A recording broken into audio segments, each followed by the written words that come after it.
ललित गति विलास वल्गुहास। जो आपकी टेढ़ी मेढ़ी चाल है, वृंदावन में जैसे आप चलते हो, एक पद गाते हैं ना आपके, आप भी गाते हैं, सब ही अंग को बातो गिरधर सब ही अंग को बाको।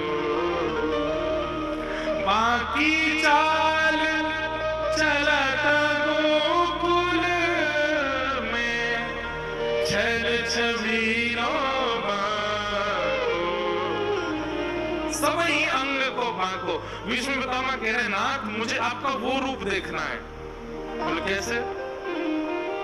जो टेढ़ी मेढ़ी चाल आप चलते हैं ना, एक पाम यहाँ एक पाम वहां एक पाम कहीं, अपनी कमर मटकाते भय, अपने सिर को नेक झुकाते भय, अपनी पाग को नेक संभालते भय।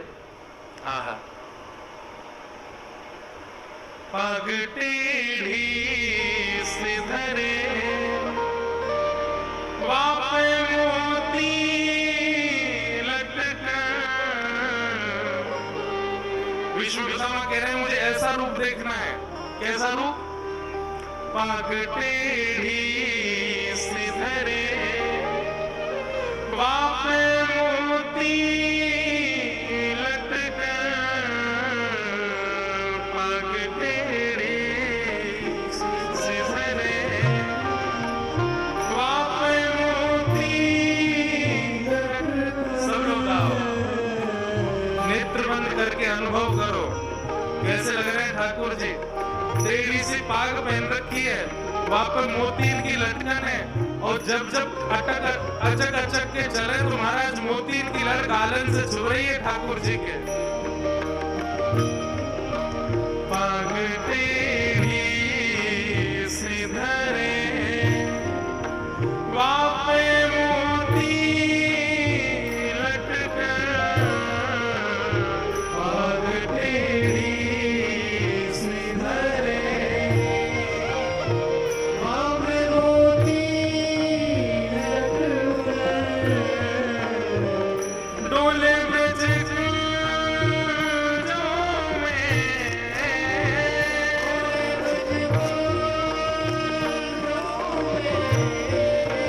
डोले श्री वृंदावन में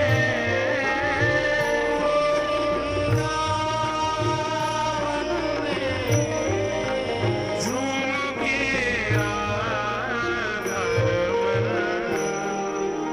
पाग टेढ़ी सिधरे पाग टेढ़ी सिधरे। अलिक जरारी से जादू की पिटारी पलकें। अलिक जरारी से जादू की पिटारी पलकें। उनमें मदहोशी भरे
आपकी वो ललित गति वाली चाल, ये टेढ़ी मेढ़ी आपकी चाल, ये आप ऐसा सिर टेढ़ा सा करके, कमर टेढ़ी से करके, दोनों पांव ऐसे मोड़ करके जो आप वेणुनाद करते हैं नाथ, मुझे वो दर्शन करना है।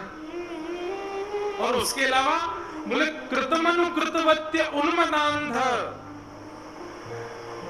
बोले आप जगत नियंता है, आप जगदाधार हैं, आप त्रिलोकीनाथ हैं, पर गोपियां आपको मक्खन के बहाने ले जाती हैं और मक्खन के बहाने ले जाती हैं, लाला मक्खन खाएगा? बोले हाँ खाऊंगा। बोले पहले बंदर की तरह खो खो करके देखा। आप त्रिलोकीनाथ बंदर बन जाते हैं। गोपियां कहती हैं लाला दूध पिएगा? बोले हाँ पीऊंगा। बोले पहले नृत्य करके देखा, तो आप नृत्य करने लग जाते हैं। वो कृतमनु कृतवत्य उन्मदांध प्रकृति मगन किल यस्य गोपवद्वर, उन गोपियों की बात मान करके आप अपनी प्रभुता छोड़ करके नाथ इस प्रकार उनकी कही गई, उनकी मन की भावना को आप कृत्य करने लग जाते हैं। मुझे वो रूप आपका देखना है। भगवान विष्णु पितामह से कह रहे हैं वाकई लिया तो ब्रज में आना पड़ेगा। तो मानो अपनी स्तुति के विश्राम सत्र में श्री विष्णु पितामह ब्रज को याद कर रहे हैं, ताकि अगला जन्म मेरा ब्रज में आ जाए, मैं भी ऐसे दर्शन करूं ठाकुर जी के। बोल वृंदावन बिहारी लाल की जय। अभी तो एक ही श्लोक सुना, जैसे विष्णु पितामह के 14-15 श्लोक है, अद्भुत स्तुति है। सबको प्रणाम मात्र करते हैं। आगे बंधुओं, वही बालक जिसकी भगवान ने गर्भ में जाकर के रक्षा की, उनका जन्म हुआ, नाम उनका परीक्षित रखा गया। ब्राह्मणों ने आकर के परीक्षित जी की जन्मपत्री बनाई और सारे उनके गुण बताए, लेकिन युधिष्ठिर जी के पूछने पर ब्राह्मणों ने यह भी बता दिया, तक्षकात आत्मनो मृत्युम द्विज पुत्रोपसर्जत प्रपत्स्यत उपश्रुत्य मुक्त संग पदम हरे। तक्षक सर्प के दंशन से आपके इस बालक की मृत्यु होगी। इस बात को सुनकर के थोड़े घबरा गए। अर्जुन बहुत महीने बाद लौट करके द्वारिका से आए। अर्जुन ने आकर के बताया कि वंचितो हम महाराज हरिनाम बंधु रूपेण, भगवान अपनी लीला पूरी करके चले गए। यह खबर सुनते ही पांडवों ने परीक्षित, छोटे से परीक्षित को राज्य गद्दी पर बैठा दिया और स्वयं 5 पांडव स्वर्गारोहण को चले गए। तो फिर परीक्षित जी किसके आश्वासन में रहे? भागवत जी में स्पष्ट वर्णन है कि भैया ब्राह्मणों ने परीक्षित जी को पाल पोस करके राजपाट आदि सब दिखाया, सिखाया। द्विजवर्य शिक्षया स्पष्ट लिखा है, ब्राह्मणों ने शिक्षा प्रदान की परीक्षित जी को। परीक्षित जी धीरे धीरे बड़े हुए, आपका विवाह हुआ, जन्मेजय आदि पुत्र हुए। एक दिन दिग्विजय के समय आपको कलयुग मिला। उस कलयुग को आपने 5 स्थान प्रदान किए। द्योतम पानम स्त्रियः सूना यत्रा धर्मश्च चतुर्विधः पुनश्च याचमानाय जात रूप मदात् प्रभु। 5वां स्थान, बंधुओं 5 स्थान है कलयुग के, ध्यान पूर्वक सुनो। जुआ, द्योतम, पानम मदिरा पान, भक्ष भक्ष सेवन,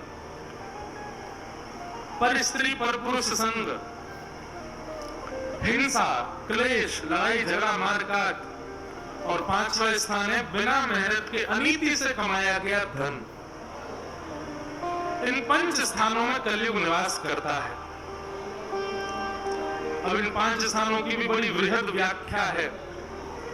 केवल जुआ ही कलयुग का निवास नहीं है। लक्ष्मी का असद व्यय कहीं भी करोगे वही कलयुग का निवास है। पानम यानी कि जिस किसी भी वस्तु के सेवन को आप ठाकुर जी के भोग में प्रस्तुत नहीं करते, वो आपके सेवन में भी नहीं आनी चाहिए।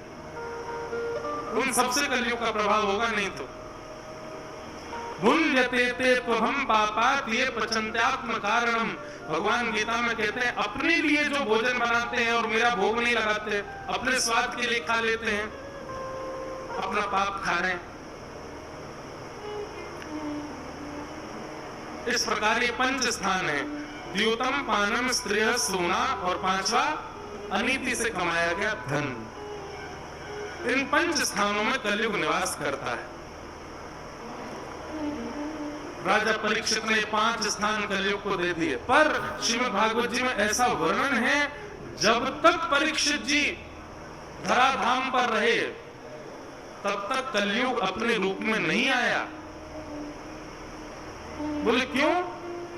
बोले परीक्षित जी के भय के कारण कलयुग ने अपना स्वरूप विस्तृत नहीं किया, सूक्ष्म रूप से ही रहा। जब परीक्षित जी चले गए तब कलयुग ने अपना भाव डालना सब जगह प्रारंभ किया। एक दिन परीक्षित जी आखेट को वन में गए, वहां बहुत जोर की प्यास लगी तो शमीक ऋषि के आश्रम गए। शमीक ऋषि समाधि में बैठे थे, जल की याचना की, न मिलने पर ऋषि का अपमान किया, गले में मरा हुआ सर्प डाल दिया। तो आपके पुत्र श्रृंगी ने परीक्षित को 7 दिन में मरने का श्राप दे दिया। परीक्षित अपने पुत्र जन्मेजय को राज्य गद्दी पर बैठा करके गंगा के तट पर आ गए। वहां पर अनेक ऋषियों से आपने पूछा जल्दी मरने वाले की मुक्ति का उपाय क्या है। तभी वहां पर सुखदेव जी का आगमन हुआ। ये सब कथा कहने को तो अभी 2 घंटा की कथा है, लेकिन हमने 2 मिनट में कही है क्योंकि बहुत विस्तृत भाव है। सब लोग हाथ जोड़ करके सुखदेव जी को प्रणाम करो, सुखदेव जी को वंदन करो। कि तत्रा भवर भगवान व्यासपुत्रो यदिच्छया दामटमानोऽनपेक्षः अलक्षणीयो निजरावतुष्टो बतस्सवालैरवधूतवेषः। बोलो सुखदेव जी महाराज की। वास्तव में कथा तब शुरू होती जब सुखदेव जी आ जाते। अब सुखदेव जी का आगमन हुआ। परीक्षित ने चरणों में प्रणाम करते हुए यही प्रश्न किया, जिसके जीवन के 7 दिन बचे हैं, जो म्रियमान अवस्था में उसको क्या करना चाहिए। सुखदेव जी बोले इसका उत्तर तो हम आपको कल बताएंगे 3 बजे से 3:30 बजे से, क्योंकि अभी विस्तार ये सब भाव इतने सुंदर लगते हैं हमको कि इनको कहने में आए तो 1 आध घंटा हमको चाहिए ही चाहिए। तो कल की कथा 3:30 बजे से ही प्रारंभ होगी और कल की कथा 7 साढ़े 7 पूरी नहीं होगी। कल की कथा 8 बजे तक चलेगी, क्योंकि कल ठाकुर जी का जन्मोत्सव होना है, विषय बहुत सारे हैं, सबका स्पर्श करना है। इसलिए कल सब लोग थोड़ा समय ध्यान पूर्वक लेकर के आइएगा साथ में। कल समय थोड़ा ज्यादा लगेगा, हम आप सब लोग भाव से सुनेंगे। आज हमारे मध्य में पूज्य गुरुदेव भगवान पधारे हैं, पूज्य श्री रसिया बाबा महाराज पधारे हैं, भगवती प्रसाद गंधर्व जी भी आए हैं।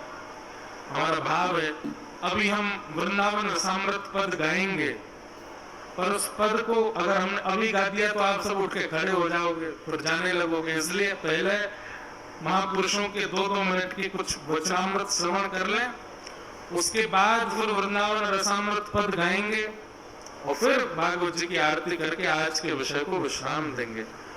तो सर्वप्रथम हम लोग महापुरुषों के थोड़े आशीष श्रवण कर लें, तो हमारे भगवती प्रसाद जी एक पद भी सुनाएंगे बधाई का। ठाकुर जी की बधाई थोड़ी सी सुन के फिर वृंदावन रसामृत पद के 2-3 पंक्ति गा करके फिर कथा को विश्राम देंगे। बोलो वृंदावन बिहारी लाल की जय, श्री राधा रमण लाल की जय।